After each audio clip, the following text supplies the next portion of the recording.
This video is one of a series of study aids to help you memorize your Alif textbook vocabulary in preparation for your Arabic 131 course. This is the end of the Unit 5 vocabulary, and it is the second verb that you are being introduced to. As stated previously, when it came to the verb ahabba, which is to love, these verbs are introduced in the past tense, in the first person singular, I'm sorry, the third person singular masculine. So the verb that's introduced doesn't just mean to do something, in this case, to want, or in the previous case, to love. It also means he loved or he wanted. So that's how we present new verbs in the Arabic language. Now, as stated previously, we're going to focus on present tense verb conjugations, not past tense or future tense for now. We're going to focus on present tense conjugations. And this being the second verb you've been introduced to, you're finding that okay, this verb doesn't just come with one word, it comes with two words. This second word is a preposition. It is oftentimes mandatory when you use this verb, not all the time. We'll see that on the next slide. But this preposition un, uh, depending upon how you use this verb, it's needed, it's necessary. So let's start by conjugating this verb to want. If you want to say I want to, right? You're the first person. You want to say I want to. You're going to say you don't have to say ana, which means I. You can just launch right into the verb. You could say urid an or just urid, I want, right? Now, the one of the useful things about this verb is that you can say you want to do something else, another action, another verb. So if you're going to say I want to do another action, you need to use this preposition connector, this un. So you would say, for instance, you know the other verb, which is ahabba, when you conjugate it for yourself to say you are currently, right now, or habitually doing something, you say ohib, ohib. So let's try that. Let's put these two verbs together, but we have to connect them using this an. So it'd be urid an ohib. Urid an ohib. I want to love, right? So this un is necessary if you're going to put a conjugated verb after this previous verb, right? You need to connect them using un, which, by the way, that preposition un means that, but we loosely translated into English as to. So we say, I want to love instead of I want that I love, right? That's the literal translation, but we use the more fluid English equivalent, right? So, second person, you're talking face to face with somebody, right? You're going to say, Anta turid, you want. Anta turid for a male, for a guy, a man, right? Anta turid. And if you want to say you want to love, you say turid an tuhib. Turid an tuhib. What about if you're talking to a woman? Well, remember, when we're conjugating our present tense verbs, we are changing the prefixes on these conjugations.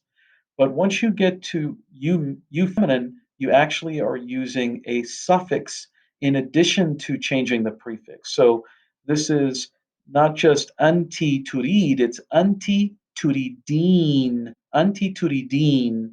And if you want to say you feminine want to love or like, you will say turidin an tuhibin, turidin an tuhibin. What about third person? Those folks over there that we're talking about, right? You would say hua, that is he, or it. Remember, hua doesn't just mean he, it means it, masculine, it masculine. Hua yurid, hua yurid, he wants. Or if you wanted to say he wants to love, yurid an yohib, yurid an yohib. And remember, for the difference between she doing a verb in present tense and you masculine doing a verb in present tense, the conjugations are exactly the same. So you're determining who the actor is, the doer of the verb, by the context of the conversation or the written text that you're reading. In this case, or you can just look for a pronoun, a subject pronoun that precedes the verb conjugation, right? So here it's hiya to read, hiya to read, which means she wants, or it feminine wants. Hiya to read. And if you wanted to say she wants to love, you would say to read, hiya to read an tohib. Hiya to read an tohib. Hiya to read an tohib. What about our plural conjugations for present tense, habitual or ongoing right now? Well, we know our subject pronoun for we is nahnu, nahnu, nahnu, but we don't need to use that. We can launch straight into the verb. We can say nurid, nurid, we want, nurid, nurid, nurid. If you want to say we want to love, you would say nurid an nohib, nurid an nohib, nurid an nohib. What about second person, plural, right? You would say antum for you all or all of you, antum, antum, but you don't need to use that. You can launch straight into the verb and just say turidun, turidun. Notice here it's not turid, it's it has a suffix in addition to the changed prefix, right? It's turidun, turidun. And if you want to say you all want to love, you would say turidun an tuhibun. Turidun an tuhibun. What about third person plural? You want to say they are doing something. They are doing something. Well, our subject pronoun is hum, hum, hum, but we don't need to use that. We can launch straight into the verb and we can say yuridun, yuridun, yuridun, yuridun. They want, yuridun. If you want to say they want to love, you would say yuridun an yohibun, yuridun an yohibun, yuridun an yohibun. And then you might be wondering, what about this box here that you have in the bottom left? Here we're not using the preposition un, right? We're just adding a direct object suffix to the end of the verb here, and that's the case. So maybe during World War II, you saw posters of movies during World War II where Uncle Sam was saying, "I want you," to join the armed forces to fight in World War II. Well, uh, you could say, I want you by saying, uriduka. I want you masculine. So, ka is the masculine direct object, right? For you masculine. So it's uriduka, uriduka. I want you. But what if you were saying this to a woman? Well, you would say, uriduki, uriduki.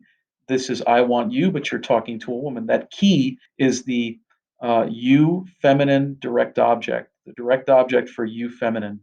And then underneath those two, you'll see that we have a verbal noun again. In this case, our verbal noun, it is the idea, the concept, the abstract concept of wanting, right? So if you wanted to, start the subject of a sentence out by saying, wanting is good, you would say, al-irada, jayida, al-irada, jayida. That would mean wanting is good, right? And remember, when we're talking about abstract concepts, ideas, thoughts, intangible items, things that you can't touch, right? You're going to start those words with the word the. So you'll say al, and then you'll say whatever it is. Al irada, wanting. You're not going to, in English, we're not going to say the wanting is good. In English, we're going to say wanting is good. But in Arabic, you say the wanting is good, right? So, al-irada jayida, al-irada jayida. And we talked about the preposition an, the preposition an. Remember, this literally translates as that, the word that, but in English, into English, but we will roughly translate it, loosely translate it into two. the word to when we're using it to separate two conjugated verbs, right? Having said that, that's the end of our Unit 5 vocabulary. The next video will cover our Unit 6 vocabulary.